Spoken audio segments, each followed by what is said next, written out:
This video will show you how to correctly replace the remote and receiver batteries in your Illusion gas log fire or Pebble fire. Please make sure you always read the instruction manual that came with your heater. First up, change the AA batteries in your remote.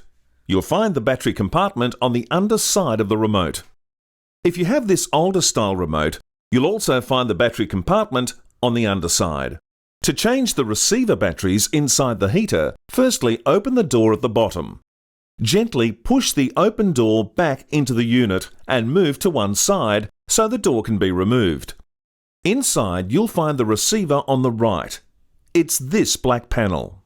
Remove the panel with the small switch.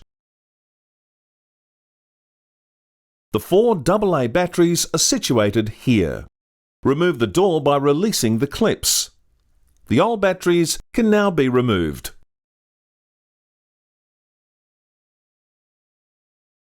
Insert the fresh batteries, making sure that the plus and minus symbols are correct.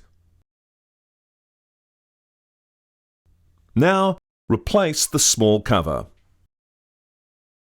Press the Program button to activate your remote.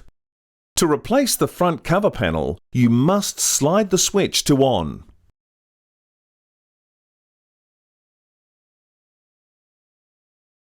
Once the cover is firmly in place, replace the switch and slide back to the remote position. Now, your heater should turn on. If your heater is an older model, the receiver will look like this. You'll need to remove the receiver unit by sliding it out of the heater and replace the AA batteries located under this panel. Insert the fresh batteries, making sure that the plus and minus symbols are correct. To sync your remote, use a pen to push the Learn button. Now your heater should turn on. Remember to make sure you always read the instruction manual that came with your heater.